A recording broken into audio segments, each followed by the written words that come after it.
네, 우리 에베소서 말씀을 같이 보고 있는데 지난 2주간 추석과 추수감사절을 보내면서 이 에베소서 말씀이 중단되었습니다. 앞에 어떤 말씀을 나눴는지 기억이 나실까요? 네, 지금 몇몇 분들은 끄떡 하시는 분이 한 2분 정도 계셨고요. 나머지 분들은 이렇게 갑자기 고개를 마구 숙이시네요. 네. 에베소서가 총 6장까지 되어 있는데 우리가 지지난주까지 해서 우리 에베소서 1장에서 3장까지의 말씀을 먼저 살펴보았습니다. 제가 짧게 한번 요약을 좀 드릴 테니 여러분의 기억을 한번 이렇게 복기를 한번 해보셨으면 좋겠습니다. 에베소서 1장 말씀에서 에베소서 1장에 같이 나눌 때 제목이 뭐였냐면 노래할 수 없는 세상, 노래할 이유라는 제목으로 같이 나눴습니다. 그래서 이 깨어진 세상, 허물과 죄로 죽을 수밖에 없는 세상 가운데 주님께서 우리 가운데 복음을 알게 하시고 그 복음으로 인해서 우리가 이 세상 가운데서 노래할 이유가 생겼습니다 라고 나눴습니다. 그리고 2장에서는 근데 그 복음은 그냥 우리에게 아주 단순한 것이 아니라 사실은 우리가 이 땅을 살아가는 이 깨어진 세상을 살아가고 우리 가운데 도래해야 할 완전한 하나님의 나라가 오시기까지 그 복음만으로도 우리가 이 땅에서 살아가는 삶이 충분합니다 라고 하는 말씀이 2장까지의 말씀이었습니다. 그리고 3장에서는 그렇다면 그 복음이 무엇입니까? 라고 얘기를 했는데 그 복음은 바로 이 깨어진 세상 가운데 하나님께서 오셔서 하나님과 사람과 사람 사이, 우리 나들목 일산교회 노래의 그 주제가 나오는데요, 화해와 일치를 이루시는 그 복음이 우리 가운데 시작되었습니다. 그리고 우리를 그 복음의 비밀을 맡은 자로 주님께서 우리를 부르셨습니다 라는 이야기가 에베소서 3장까지의 말씀이었습니다. 에베소서는 1장에서 6장까지가 이 앞에서 3장까지가 4장에서 6장에 나오는 아주 구체적이고 실천적인 삶을 살아야 되는 그 이유와 목적을 밝혀놓는 것이 1장에서 3장에 해당됩니다. 그렇기 때문에 오늘 우리가 읽게 되는 이 4장 말씀에서 4장 1절에 보면 바울이 무엇으로 시작을 하냐면 그러므로라고 시작을 합니다. 이 그러므로가 이해를 하려면 여러분 어떻게 돼야 될까요? 이 그러므로는 앞의 이야기에 대한 이해를 가지고 있어야 그러므로 이 뒷부분의 이야기가 이해가 된다라고 하는 것이죠. 자, 그래서 오늘 1장에서 3장까지의 내용을 여러분께 말씀을 드렸고 우리가 1절 말씀을 같이 한번 여러분 읽어볼까요? 같이 한번 읽겠습니다. 그러므로 주님 안에서 갇힌 몸이 된 내가 여러분에게 권합니다. 여러분은 부르심을 받았으니 그 부르심에 합당하게 살아가십시오.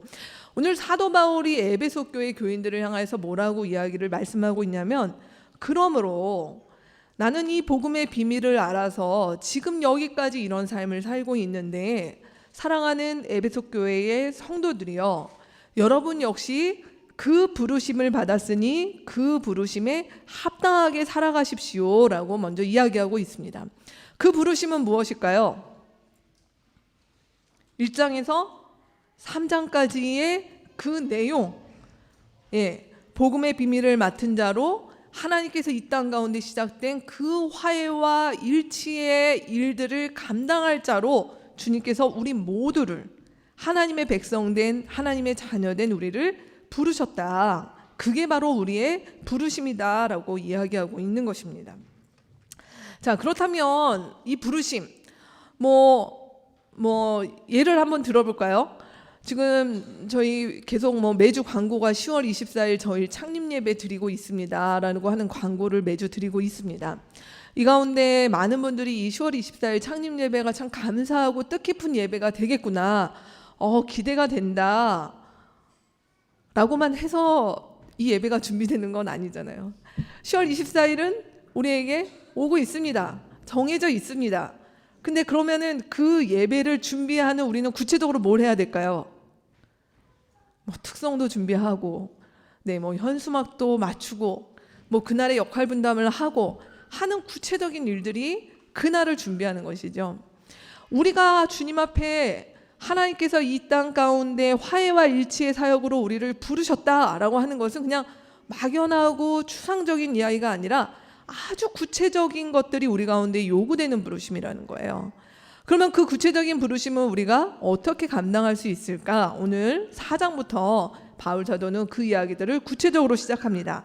첫 번째로 오늘 2절 말씀에서 바울 사도는 우리 가운데 뭐라고 권면하냐면 여러분 그 부르심을 위해서 사랑을 연습하십시오 라고 이야기하고 있습니다.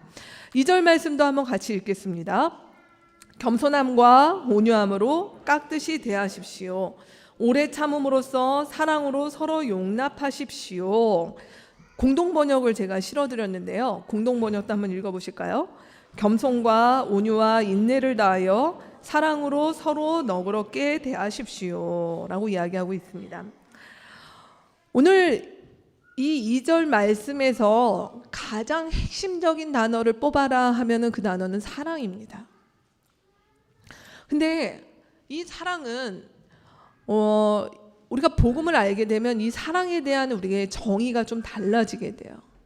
이 땅 가운데서 사랑은 여전히 무엇인가 이렇게 감성적인 것, 감정적인 것, 무엇인가 이렇게 어떤 느껴지는 것, 설레이는 것, 이런 이미지가 우리가 사랑이라고 하는 말에 많이 포장이 되어 있는데 사실 성경에서 이야기하고 있는 이 사랑은 그렇게 낭만적이고 몽실몽실 핑크빛 이런 것이 아니라 저를 따라 한번 해보실까요? 사랑은 치열한 것이다. 사랑은 치열한 것이다. 네. 왜냐하면 이 사랑이라고 하는 것이 바로 뭐냐면 이 땅 가운데 시작된 하나님 나라를 살아가는 그 원리, 하나님 나라를 다스리는 그 기준이 바로 사랑인데 그 사랑은 그냥 이렇게 몽실몽실 핑크빛 이렇게만 되는 것이 아니라 오늘 2절 말씀에 나와 있는 것들을 우리 가운데서 꾸준히 치열하게 살아내야 되는 것들이 바로 사랑입니다. 그 사랑에 바로 포함된 내용이 2절 말씀에 나와 있는 내용들이에요. 겸손, 온유, 오래 참음, 용납. 이게 사랑의 다른 이름들입니다. 그냥 사랑은 어떤 남녀 간에 아니면 부모와 자녀 간에 예쁘니까 사랑해야 되니까 이런 사랑이 아니라 오늘 말씀에는 구체적으로 이야기합니다. 우리가 서로를 사랑하는데 그 사랑은 무엇으로 드러나는가? 겸손함과 온유함과 오래 참음과 용납으로 드러난다라고 바울 선생님이 먼저 이야기하고 있는 것입니다. 자, 그럼 우리가 하나씩 한번 보겠습니다. 겸손과 온유가 짝이 되고요. 또 오래 참음과 용납이 짝을 이룹니다. 오늘 말씀에서. 이 겸손과 온유, 예수님께서 복음서에 보면 예수님께서 뭐라고 자신에 대해서 나는 어떤 사람이냐라고 얘기하실 때 여러 표현이 있는데 그 가운데 있는 표현 가운데 예수님이 하신 말씀이 뭐가 있냐면 나는 겸손하고 온유하니 라고 하는 말씀이 있습니다. 겸손과 온유는 예수님을 대표하는 성품입니다. 근데 그 겸손이라고 하는 것, 그 온유라고 하는 것은 그 내용으로 들어가 보면 사실 우리가 감당하기 쉬운 내용은 아니에요. 제가 정의를 한번 말씀해 드릴게요. 겸손은 뭐냐면 다른 사람의 값어치와 진가를 겸손하게 인정해 주는 것입니다. 여기서 말하는 다른 사람은 우리가 인정해 줄 만하고 무엇인가 훌륭한 것이 많아서가 아니라 그 사람이 나와 함께 그리스도의 백성으로 불러졌다는 그 이유 하나만으로 그 사람에 대해서 우리가 낮게 여기는 것, 그것이 겸손이라고 이야기하고 있습니다. 또 온유는 무엇이냐면요, 하나님과 사람 앞에서 개인적인 권리를 주장하지 않는 것이 온유입니다. 이게 얼마나 어렵습니까? 네, 개인적인 권리를 주장하지 않아요. 그러면 뭘 주장한다는 것입니까?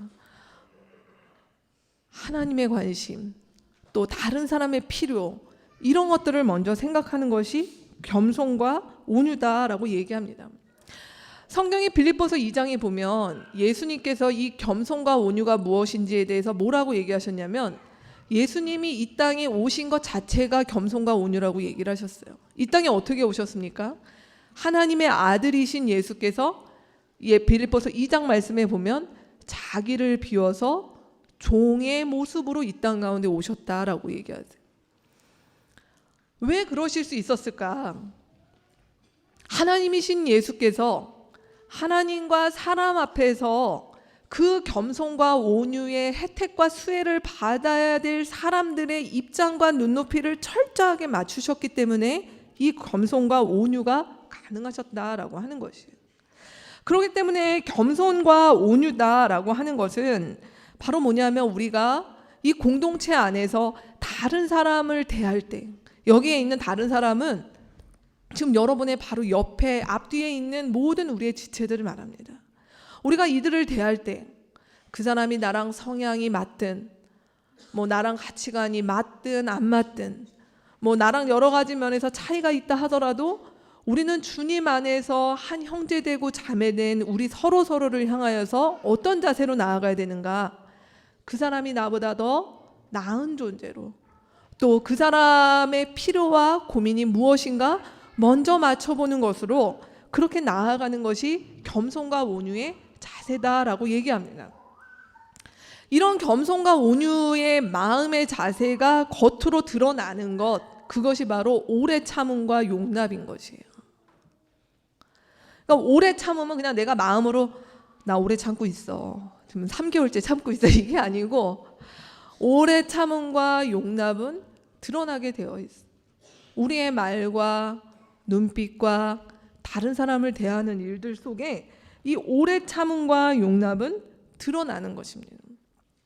자, 그렇다면 지금 말씀드린 이 겸손과 온유, 오래 참음과 용납은 오늘 말씀 속에서 이것이 사랑의 내용이다라고 얘기하셨는데, 오늘 우리가 주목해야 될 것은 에베소서 1장에서 3장까지의 내용에 대한 이해가 없으면 이 말씀이 순간 우리에게 확 부담이 되는 말씀이 되는 것이에요. 왜냐하면 우리는 저를 포함해서 이 자리에 계신 그 누구도 겸손과 온유와 오래 참음과 용납이 나는 선천적으로 잘 됐어 하는 사람이 한 분도 없기 때문에 이건 우리 가운데 잘 되는 것이 아니에요. 누가 나보다 남의 이익을 먼저 생각합니까? 누가 다른 사람을 그렇게 배려합니까? 우리가 이 세상을 살아가고 점점 이렇게 나이가 들어가면서 저는 많은 분들이 그렇게 얘기하게 되는 걸 들어요. 젊었을 때야 이 사람 저 사람 만나고 많은 사람을 다양하게 알아가는 것이 기쁨이었는데, 이제 우리가 나이가 들면 어떻게 될까요? 나랑 잘 통하는 사람, 마음이 편한 사람, 나에게 도움이 되는 사람, 주로 이런 사람들과 시간 보내는 게 좋고 그런 사람들과 함께 있는 게 좋지, 이건 뭐 매사에 대화도 안 돼, 생각도 통하지도 않아, 이렇게 하는 사람들과 이렇게 같이 부대끼면서 있는 것이 쉬운 일은 아니라는 것이죠.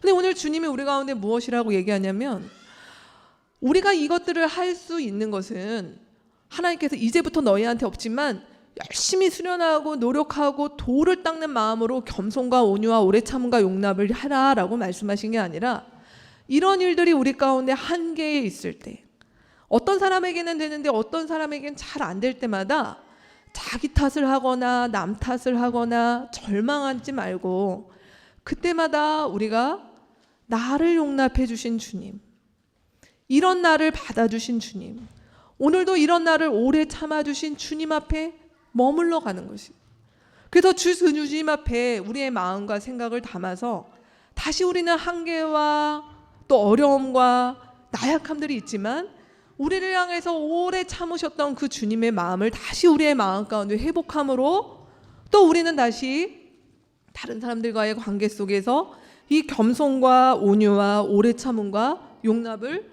연습할 수 있게 된다. 그것이 바로 사랑이다라고 이야기하고 있는 것입니다. 그래서 제가 사랑은 치열하다 말씀드린 게 바로 이 부분인 것이에요. 이 겸손과 온유와 오래 참음과 용납은 사실 우리 평생의 과제입니다. 아주 가깝게 살아가는 우리의 가족들 안에서 아무리 예뻐도 내 아들, 딸이 용납이 안 될 때가 있으시죠. 내 남편이, 내 아내가, 우리 부모님이 안 될 때가 분명히 우리 가운데 있습니다. 근데 그럴 때 주님은 우리 가운데 말씀하시는 게, 우리 안에 왜 그게 없어? 라고 말씀하시는 것이 아니라, 그런 지점에 있을 때마다 주님 앞에 우리가 나가서 내 모습을 있는 그대로 내어드리고, 하나님, 제가 또 여기에 한계에 이 어려움에 봉착했네요. 근데 그때마다 주님이 내 안에 머물러라, 내 안에 있는 것들로 다시 너를 채워줄게, 다시 너를 회복시켜줄게 하는 그 말씀을 듣고 주님 안에서 우리에게 이 사랑이 자라고 훈련하고 연습하는 일들이 있도록 하는 것, 그것을 연습하라고 주님께서 오늘 바울사도를 통해서 우리에게 말씀하고 있는 것입니다. 우리가 이런 일들이 가능할 때 사실은 이 말씀이 피상적이지 않고 우리 가운데 진정성 있는 주제가 되는 부분입니다. 오늘날 이 세상에는요, 겸손과 온유와 오래 참음과 용납을 싫어하는 사람은 아무도 없습니다. 사실 이러한 가치관이 이 세상에서는 인기가 없는 가치관이에요. 사실 많은 사람이 이 땅 가운데서 성공하고, 어떤 사람이 나를 밟기 전에 내가 먼저 밟거나 아니면 내 주장을 피거나 내가 살아남기 위해서는 사실 이러한 성품을 가지고서는 이 험한 세상에서 살 수 없다고 얘기를 많이들 합니다. 그럼에도 불구하고 참으로 아이러니한 것은 우리를 포함해서 많은 사람들이 이러한 성품이 그의 내면 가운데 잘 자리 잡은 사람들에 대해서 우리는 갈망해요. 이러한 성품을 가진 사람이 나의 친구가 되기를 원하고, 그런 사람들이 나의 동료가 되기를 원하고, 그런 사람들이 내 주변 가운데 있을 때 사실은 우리는 그것이 얼마나 큰 축복인지를 여러분 경험하실 것입니다. 근데 정작 우리 주변에 그런 사람이 하나도 없다면 우리는 늘 사람들과의 관계에서 믿을 수가 없죠. 신뢰할 수가 없죠. 늘 긴장하며 살아야 되는 것이죠. 이것이 세상의 현 주소입니다. 근데 그런 속에서 오늘 바울사도가 우리에게 권면하는 것은 그냥 이것을 여러분이 오늘 예배를 마치고 돌아와서 겸손해야지, 온유해야지, 이 부분이 아니라 실제 이 공동체에서 눈앞에 보이는 나의 지체들과의 관계 속에서, 우리의 만남 속에서, 우리의 여러 일들 속에서 우리가 서로를 대할 때 피하지 말고, 외면하지 말고, 척하지 말고 하나님 앞에서 나의 이 치열한 사랑을 하나님 앞에서 증대하는 일에 주님께서 우리에게 이 공동체를 부르셨다. 그리고 여기서 우리가 그것들을 실험할 때 이 모든 귀한 가치들은 우리 가운데 피상적인 주제가 아니라 하나님께서 우리 가운데 주신 참으로 살아있는 진정한 가치가 된다라고 말씀하고 있는 것입니다. 자, 그렇다면 이렇게 사랑을 연습하는 것이, 이 치열한 사랑을 연습하는 것이 왜 중요한가? 3절에서 6절 말씀에 보면 무엇이라고 얘기하냐면, 그 치열하게 사랑을 연습한 자들이 비로소 우리를 하나로 묶어주신 것들을 지킬 수 있다라고 말씀하고 있는 것입니다. 3절에서 6절 말씀 우리 형제님들이 한번 읽었으면 좋겠습니다. 같이 읽겠습니다. 성령이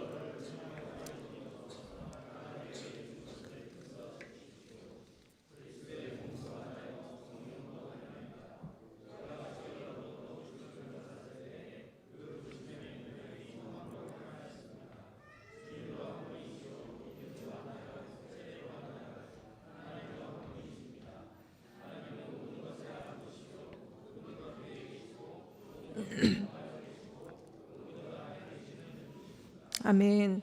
3절에서 우리 오늘 읽은 6절까지의 말씀에 하나 내지는 한 분, 이 단어 몇 번 나올까요? 한번 체크해 보시겠어요?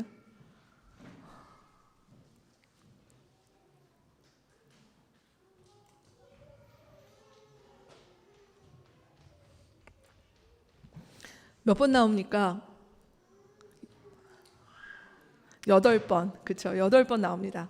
절은 지금 3, 4, 5, 6, 4절밖에 안 되는데 한 분이라고 하는 분이 적어도 8번이 이게 나온다는 것은 얼마나 이 말씀 속에서 이것을 강조하고 있는지 아시겠죠? 자, 오늘 말씀에 3절 말씀에 보면 뭐라고 얘기하냐면, 하나님께서 지금 우리를 하나님의 백성으로 삼으신 다음에 자, 이를 모이세요. 자, 모입시다. 자, 프로젝트 하나 드립니다. 프로젝트의 제목은 하나 되기입니다. 이렇게 부르지 않으셨다는 거예요. 그게 아니고 3절 말씀에 보면 뭐라고 얘기하시냐면, 성령께서 평화의 띠로 우리를 이미 뭐로 부르셨다고요? 하나로 부르셨어요. 이게 우리 가운데 이미 이루어진 일입니다. 성령 안에서 과거에 이미 2000년 전 예수 그리스도의 오심으로 예수 그리스도를 만나는 사람들, 예수 그리스도 안에 속하는 모든 사람은 하나로 이미 부르셨다는 거예요. 이게 중요합니다. 우리는 하나를 만들어가는 사람이 아니라 이미 하나라고 하는 부분인 거예요. 잘 안 하는 건데 좀 오늘은 좀 여러분께 이렇게 과제 좀 드려야겠습니다. 옆에 분들과 막 제가 하려고 하니까 막 우리 진영 언니 자, 옆에 분들과 이렇게 한번 말씀해 보실까요? 당신과 내가 주 안에서 하나입니다. 네, 최소 2명 하시한테 하셔야 돼요. 최소 2명. 다 하셨어요? 이렇게 금방 끝나죠? 네. 오늘 말씀에는 뭐라고 얘기하냐면 주님이 우리를 하나로 만드셨어요.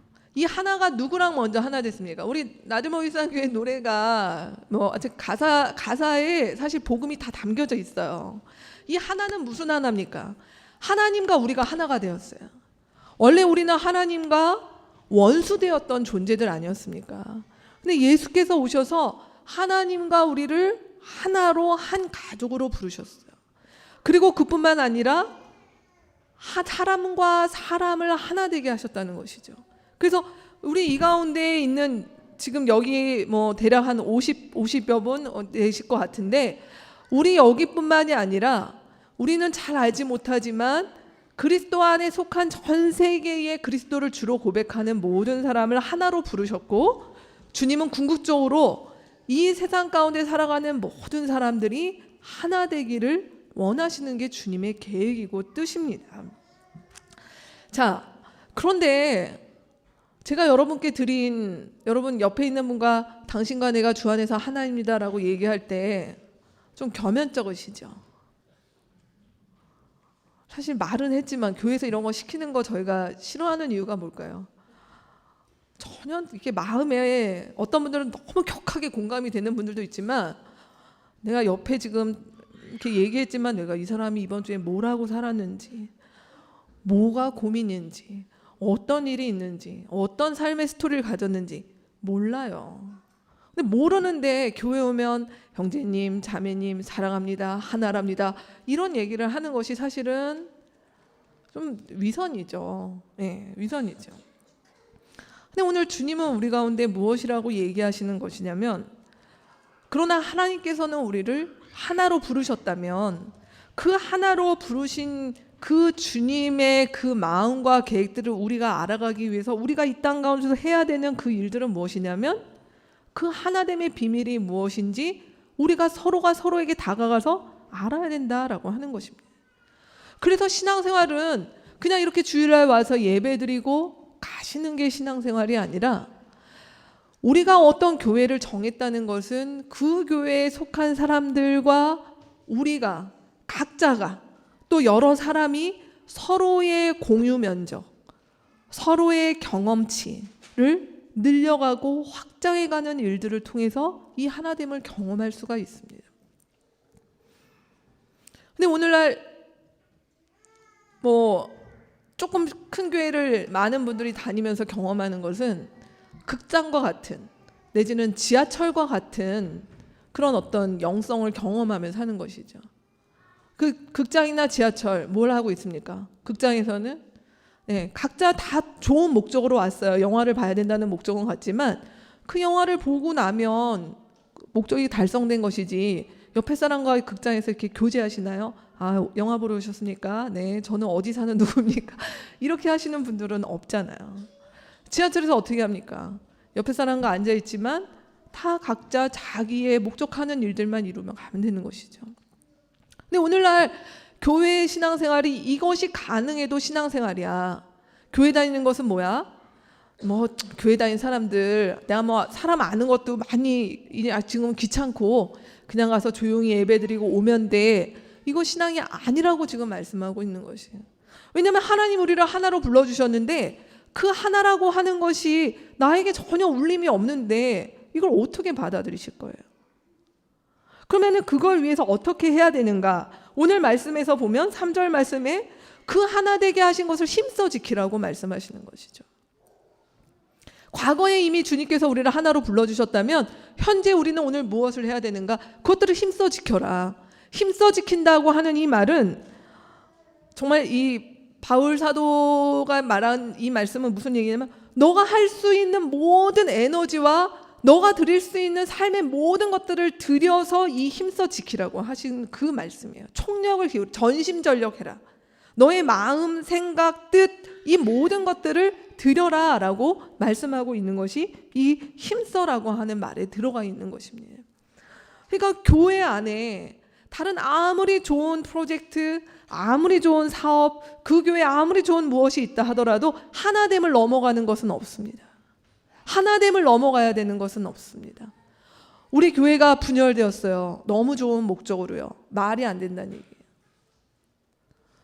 주님은 오늘 그 하나됨을 힘써 지키라. 그 일을 위해서 우리를 부르셨다.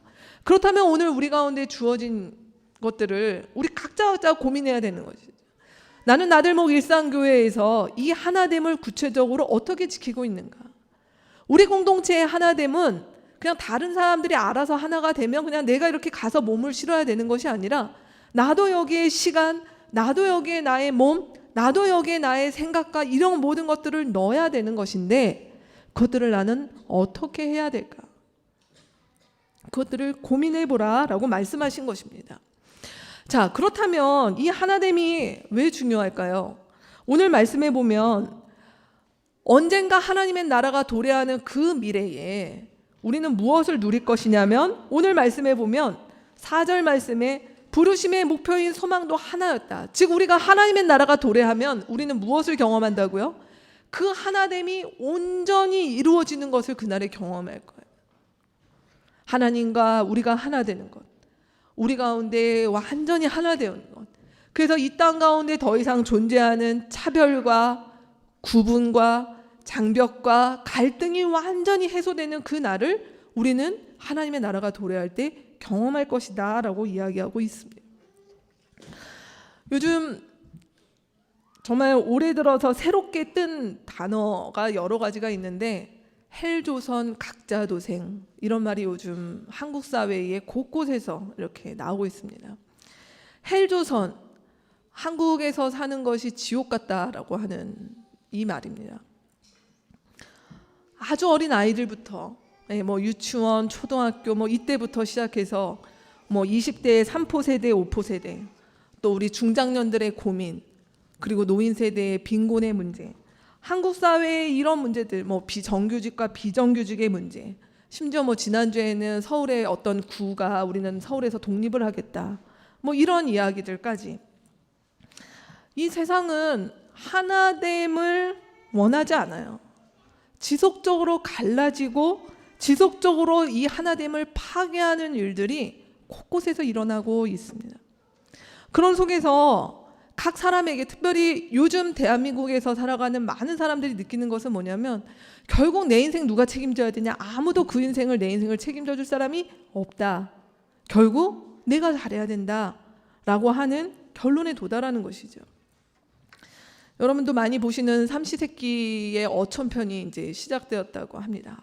열광하시는. 네, 삼시세끼 어촌편에 저도 짧게 봤는데요. 저는 그냥 그 말이 이렇게 딱 꽂혔어요. 근데 뭐냐면 차승원 씨가 이런 말을, 차승원 씨의 파트너가 누구죠? 제 배우 이름 까먹었네요.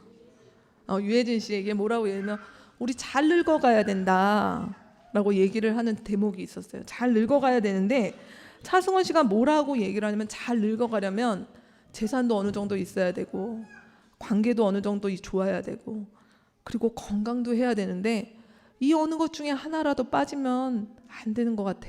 잘 늙어가야 돼. 이렇게 얘기를 하는. 결국 사실 그 유명한 배우고 어떻게 보면 성공한 사람임에도 불구하고 사실 우리 사회 곳곳에서 많은 사람이 느끼는 내가 잘 끝까지 살 수 있을까? 이 무한 경쟁의 사회 속에서 지금 이렇게 치고 오는 곳곳의 일들 속에서 내가 잘 살 수 있을까? 그러면서 그가 고민했던 것들이 사실 우리 공동체의 많은 분들도 느끼는 고민 아니십니까? 우리가 잘 나이 들고 잘 살려면 돈도 어느 정도, 집도 어느 정도, 아이들의 어떤 교육과 결혼 문제도 해결해 줘야 돼. 그러면서 내가 건강, 우리 배우자의 건강, 그러면서도 또 외롭지 않게 늙으려면 관계, 이런 것들 우리 다 고민하지 않으세요? 그러면서 근데 그것들을 누구도 해결해 주지 않고 갈수록 느껴지는 뭐냐면 그건 너의 몫이야. 너가 정해진 때에 20대면 20대, 30대면 30대 그때에 해야 될 일들이 있는데 그 중에 하나라도 빠지면 큰일 날걸. 이렇게 말하는 메시지가 곳곳에서 들리고 있다라고 하는 것이. 그러니 그 속에서 이탈된 많은 사람들, 내가 아직 이 나이인데도 집이 없어. 우리 아이들은 왜 이럴까?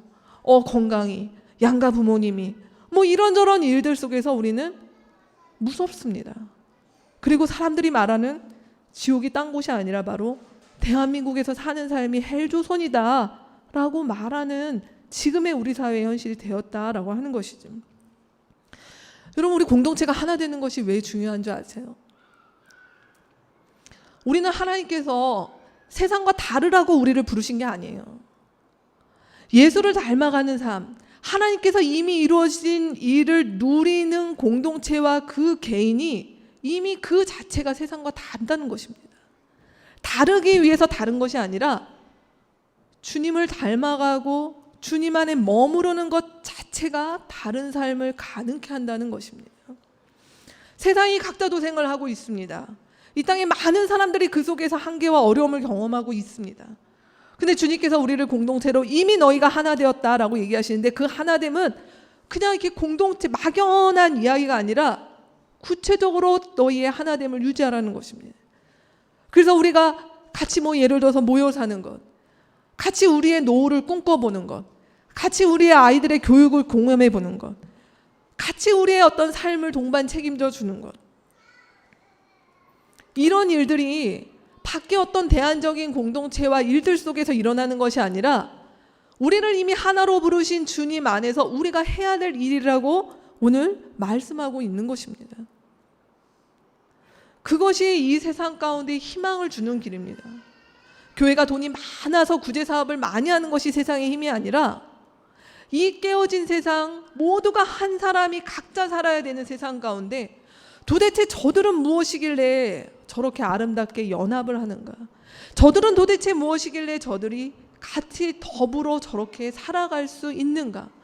그래서 우리 가운데 꿈꾸는 것, 우리 가운데 누구도 우리의 노후를 각자 걱정하지 않는 것, 우리의 아이를 키우는 일에 있어서 각 집이 고민하지 않는 것, 우리의 삶을 영위하는 부분에 있어서 각자 가정의 몫으로 돌아가지 않는 것, 그것이 바로 우리 공동체가 하나 되라고 하신 그 부르심 가운데 들어있는 아주 구체적인 내용인 것입니다.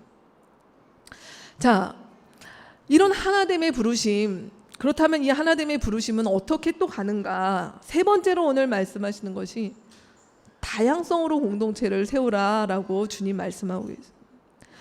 우리를 주님께서 하나로 부르셨다는 것은 획일성을 말하지 않습니다. 다 모두가 똑같이 공산주의 이런 거 아닙니다.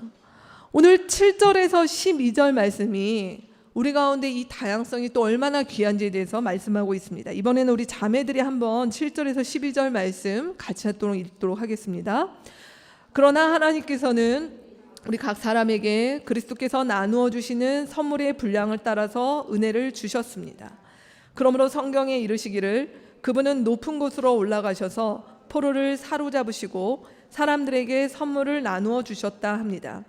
그런데 그분이 올라가셨다고 하는 것은 먼저 그분이 땅의 낮은 곳으로 내려오셨다는 것을 말하는 것이 아니고 무엇이겠습니까?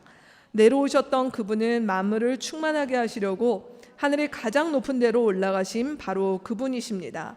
그분이 어떤 사람은 사도로, 어떤 사람은 예언자로, 어떤 사람은 복음 전도자로, 또 어떤 사람은 목사와 교사로 삼으셨습니다.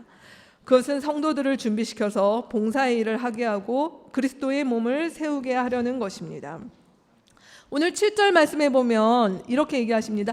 하나님께서는 우리에게 각각에 맞는 선물을 주셨다라고 얘기하는데, 오늘 말씀이 조금 이렇게 말씀을 잘 못 보시면 각자의 선물의 분량을 따라 은혜를 주셨으니 은혜가 다르다는 얘기인가라고 얘기할 수 있는데, 그 말씀이 아니고요. 원어로 보면 이 은혜는 카리스마라고 하는 단어예요. 근데 나누어 주신 선물은 카리스마타라고 되어 있습니다. 그러면 하나님께서 우리 가운데 주시는 그 구원의 은혜, 카리스마는 모두에게 같습니다. 하나님께서는 어떤 사람을 구원하시려고 이만큼의 은혜를 주시고 또 어떤 사람을 구원하시는 데는 인색하신 것이 아니라 하나님께서는 이 구원의 은혜, 카리스마는 모든 사람에게 동일합니다. 그러나 그 은혜를 받은 사람들이 각자 그들의 역할과 일들을 감당하는 그 은사, 카리스마타는 다르게 주셨다라고 얘기하고 있는 것입니다. 그래서 이 다르게 주셨다는 것은 저 사람이 나보다 많아 이렇게 보시면 안 되는 거예요. 다른 거예요. 많고 적음에 나는 하나고 저 사람은 10개네 이렇게 되는 것이 아니라 다른 것이다 라고 보시면 되겠습니다. 근데 오늘 이 은사를 왜 주셨는가? 오늘 은사를 왜 주셨냐 하면은 12절 말씀에 결론적으로 나왔는데 그리스도의 몸을 세우기 위해서 은사를 주셨습니다. 교회 안에 이렇게 은사가 굉장히 강력하게 늘어나는 오순절 계통의 교회들이나 이런 곳에서는 이 은사를 굉장히 강조하죠. 방언이라든가 예언이라든가 치유 이런 것들을 강조하는 교회들이 있습니다. 근데 성경이 말하고 있는 모든 은사는 사실은 그리스도의 몸을 세우는데 가장 중요한 목적이 있는 것입니다. 그 은사를 통해서 자기 만족이나 자기 어떤 유익을 구하는 것은 은사를 잘못 사용하는 것입니다. 그래서 이 은사는 그리스도의 몸을 세우기 위해서, 즉 우리를 하나로 불러주신 그 주님의 뜻을 이루기 위해서 이 은사는 쓰여야 된다라고 이야기하고 있는 것입니다.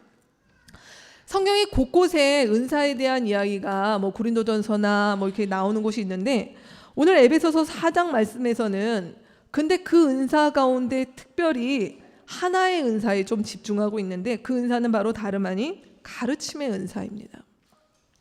이 가르침의 은사가 어떤 모습으로 드러나는가? 11절 말씀에 보면 사도, 예언자, 복음 전도자, 목사, 교사로 드러난다라고 얘기합니다. 사실 이 각각에 대한 설명을 좀 드리면 시간이 오래 걸리는데요. 사도와 예언자는 이미 이 시대에는 존재하지 않는다고 보셔도 됩니다. 사도는 예수님의 12제자와 관련된 바울 사도와 관련해서 한정되었고요. 또 예언자라고 하는 간혹 오늘날에도 스스로 자칭 예언자들이 있으신데 안 됩니다. 네, 성경은 이 예언도 이 말씀으로 끝났다라고 얘기하고 있습니다. 그 외에 복음 전도자, 목사, 교사 이렇게 다양하게 말씀을 가르치는 일들에 쓰임을 받는 사람들이 교회 안에 있다라고 얘기를 합니다.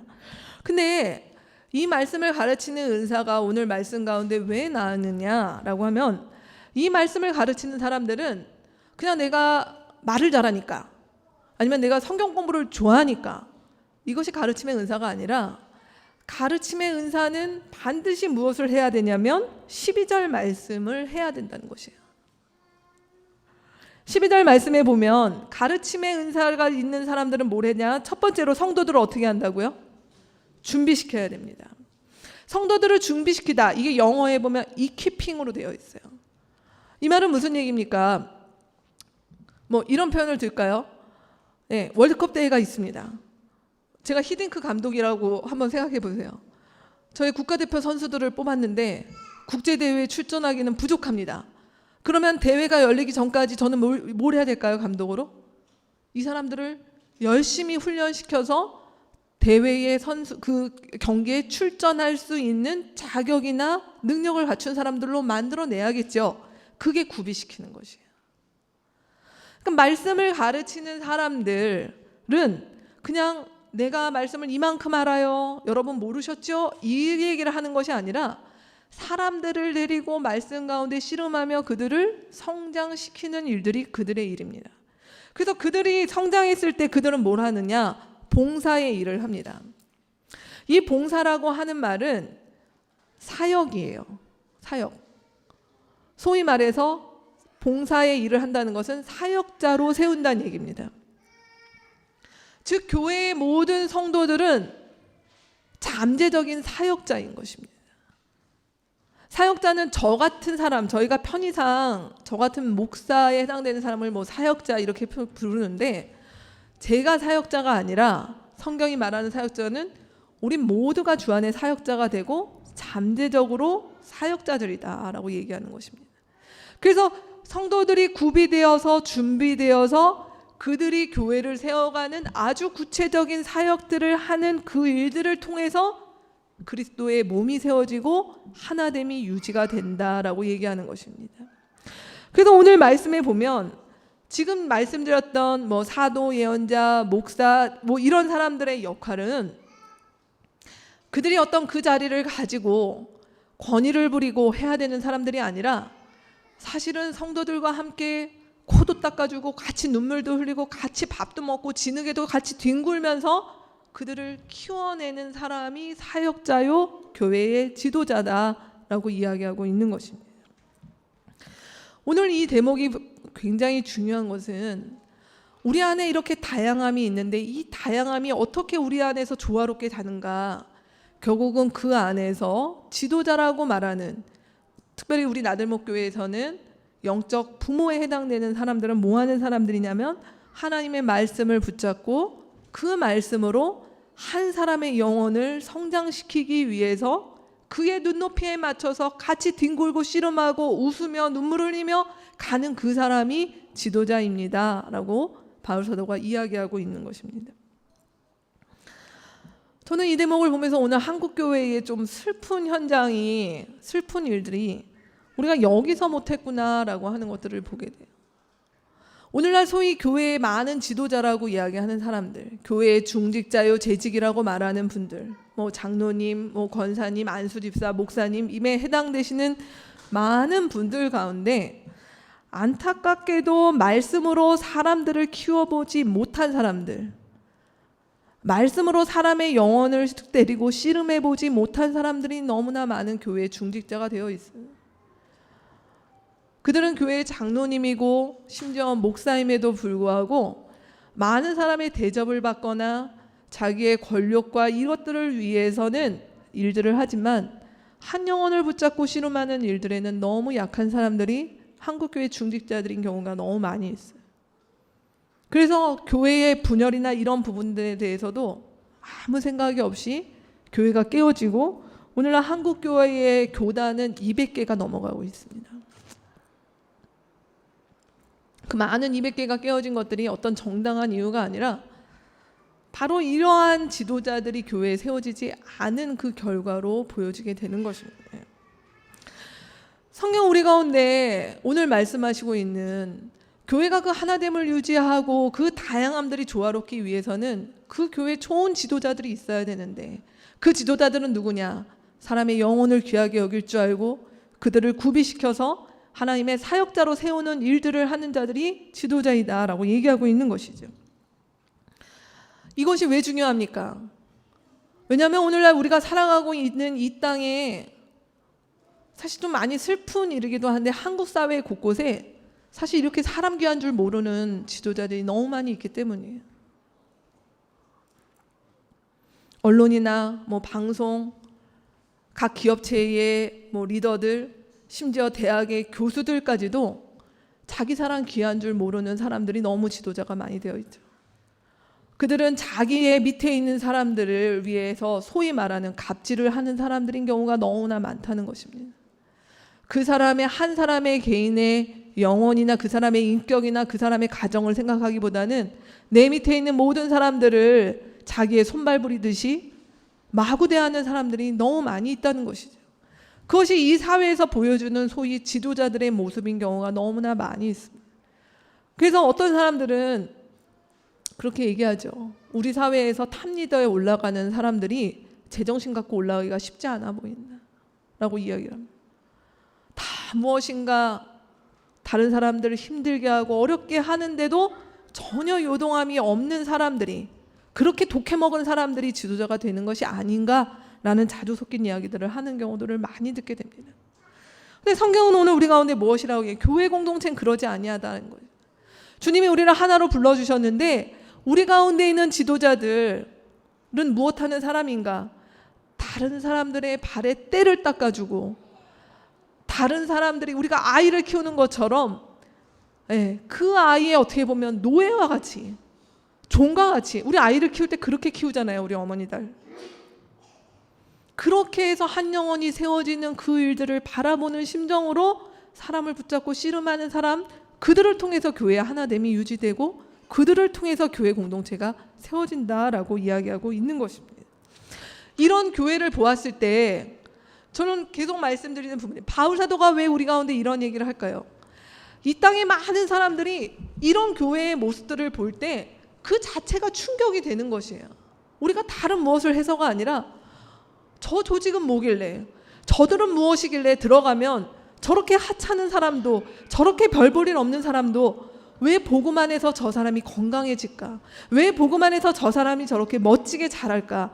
왜 복음 안에서 저 사람이 저렇게 아름다운 인격으로 자랄까? 그 일들이 드러나는 곳이 교회여야 된다는 것이죠. 근데 그 사람이 어떻게 자란다고요? 자력으로 저절로 자라지 않고 하나님 앞에서 이 말씀을 가지고 사람들의 영혼을 붙잡고 씨름할 수 있는 지도자들이 그 교회 안에 있을 때 자란다라고 이야기하고 있습니다. 빗소리입니다. 네, 저희 천장이 보시다시피 이렇게 얇은 천이어서 소리가 더 큰 거예요.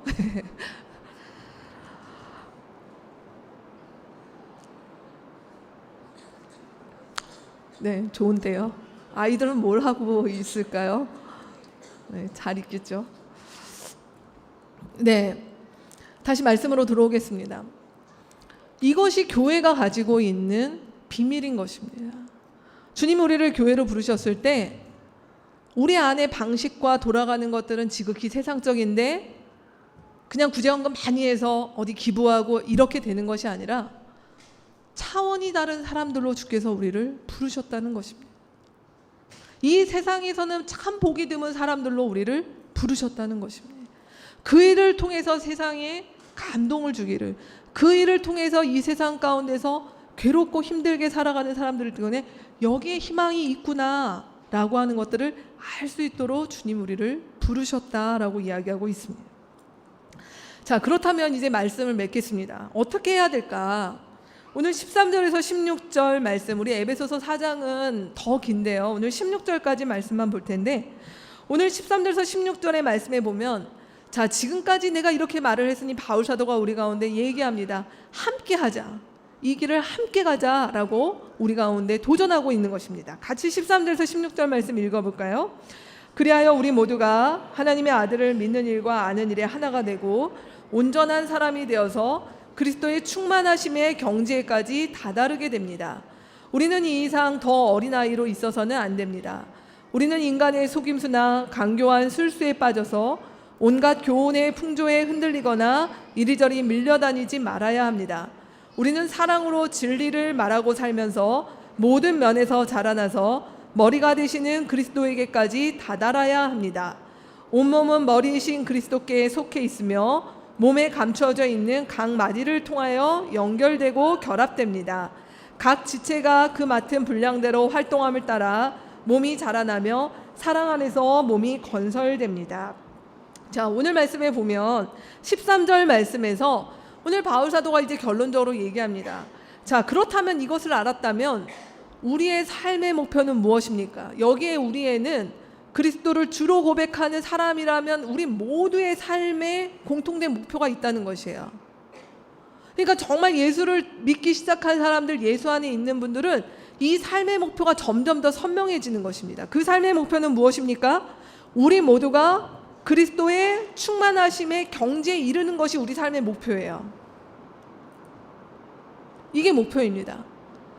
교회를 오래 다니고 나는 주님을 알아요 라고 얘기하지만 저는 삶의 목표가 없어요, 삶의 목표 잘 모르겠어요 라고 말씀하신다면 아직 복음을 잘 모르는 것입니다.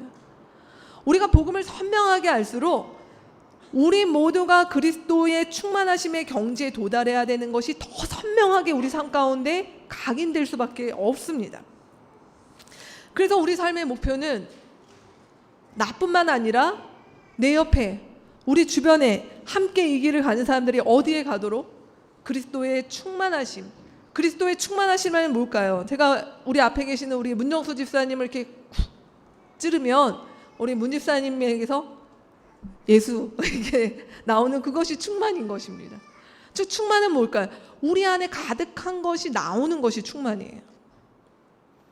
사람은, 저는 자주 하는 표현인데, 내 안에 무엇이 있느냐가 결국 그 사람을 말하고 있습니다. 내 안에 무슨 생각을 하고 내 안에 주로 어떤 것이 있느냐가 결국은 나입니다. 아무리 좋은 얘기를 해도. 근데 주님이 우리 가운데 요구하시는 것은 나의 마음과 나의 생각이 그리스도로 충만해지기를 원하신다는 거예요. 이것은 무슨 어떤 현실 세계에 발을 띄고 있으라는 얘기가 아니라 나의 삶의 무게와 걱정과 고민과 어려움이 분명히 있지만 그것을 뛰어넘을 수 있는 그리스도의 충만함으로 너의 삶을 채우라라고 이야기하고 있는 것입니다. 이게 우리 삶의 목표인 것입니다. 근데 이것이 처음부터 그렇게 충만해지는 것이 아니라 그리스도의 몸된 공동체 안에 같이 몸담고 서로를 격려하고 같이 사랑을 씨름하고 하는 그 일들을 통해서 우리의 이 충만이 점점 더 자라갈 수밖에 없습니다. 이것이 우리 삶의 목표인 것입니다. 근데 이 목표를 위해서 우리는 선택을 해야 돼요.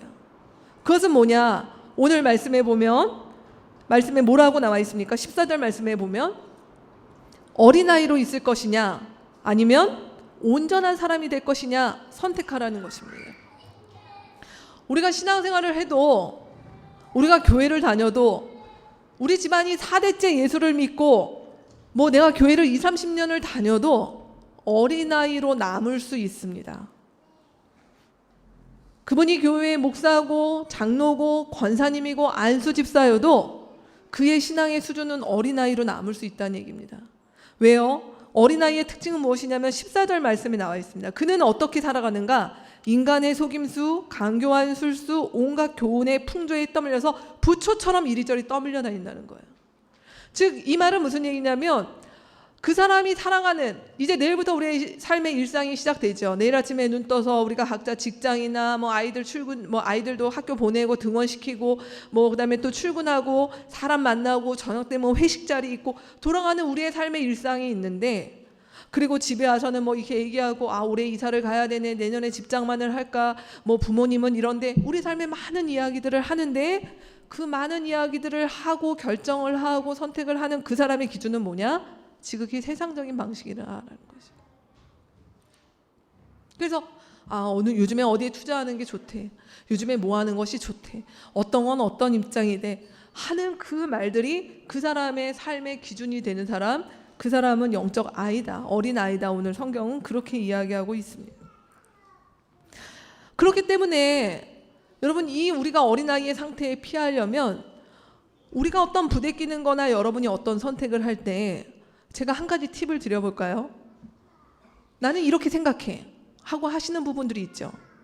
예, 우리가 어떤 일을 하거나 누구를 만날 때 나는 이 문제에 대해서 이 이슈에 대해서 이런 것에 대해서는 이렇게 생각해 라고 할 때 그 이렇게 한다고 하는 그 이렇게 생각해의 성경적 근거가 무엇인지 여러분 스스로 물어보셔요. 난 이렇게 하기로 했어. 왜? 스스로에게 물어보셔요. 왜? 이진아 왜 그렇게 했는데? 그러면 그것이 하나님께서 나에게 이렇게 말씀하시는 것 같아. 이렇게 얘기가 돼야지. 왜? 내 친구가 내 믿을 만한 친구가 너 주변에서는 이렇게 뭐 내 나이 또래는 이렇게 이거 아니라는 얘기입니다. 물론 그것들이 우리 가운데 참고가 될 수도 있지만 오늘 말씀의 기준은 우리가 어린아이로 사지 않는 것 그것은 내가 어떤 일을 어떤 생각을 어떤 주장을 필 때 그것의 근거가 하나님의 말씀 가운데 또 공동체의 뜻 가운데 있는 것이 중요하다라고 얘기하는 거죠. 그것이 바로 어린아이로 남지 않고 우리가 온전한 사람으로 자라가기를 매일매일 선택하는 것입니다. 자, 그렇다면 우리 삶의 방식을 어떻게 해야 되는가? 오늘 말씀에서 세 번째로 나오는 말씀이 15절 말씀에서 16절까지의 말씀에 나와 있습니다. 어떻게 살아가야 되는가? 다시 나오는 단어 사랑이 나오는 것이죠. 결국은 무엇인가? 사랑으로 진리를 말하라. 여기서 말하는 사랑은 우리가 앞에서 봤던 그 사랑입니다. 치열하게 씨름하며 구체적으로 살아내는 그 사랑으로 우리 삶이 진리를 말해야 되는 것이에요. 우리 삶이 우리가 나들목 일산교회를 다니는 거 예를 교회 건물이 좀 없고 약간 이런 조금 나은 교회를 다니는 게 우리를 말하는 것이 아니라 우리가 말해야 되는 것은 뭐냐면 내가 말하는 것이 내가 믿는 신앙과 나의 삶이 점점 일치하는 삶을 살아내는 것, 그것이 우리 삶의 방식이어야 된다 얘기하고 있습니다. 근데 그것을 나 혼자만 해야 되는 것이 아니라 16절 말씀에 보면 뭐라고 얘기하냐면 각 지체와 서로 연결되어서 그 일을 하라는 것이에요. 각 지체와.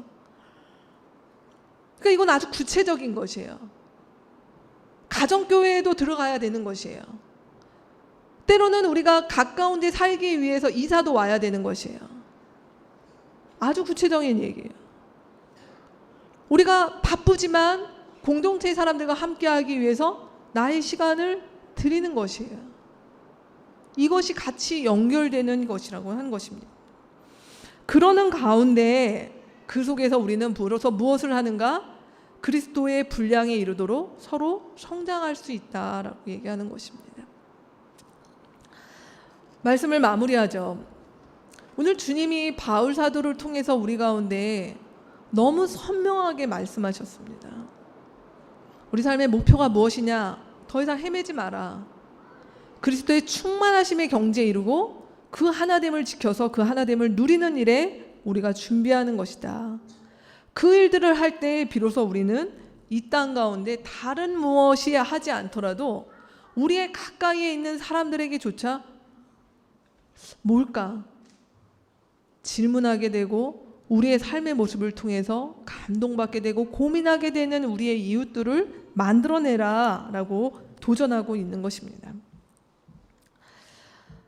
창립 감사 예배가 2주 앞으로 다가왔습니다.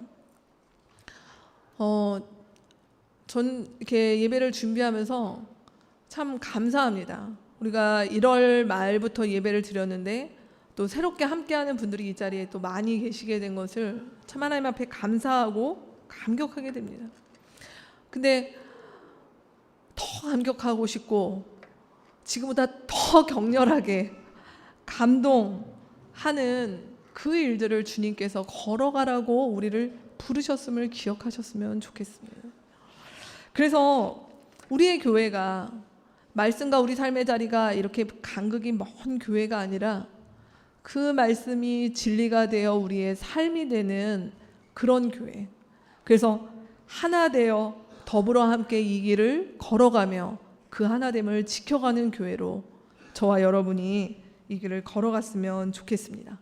함께 걸어가시겠습니까? 같이 기도하고 있는 시간 갖도록 하겠습니다.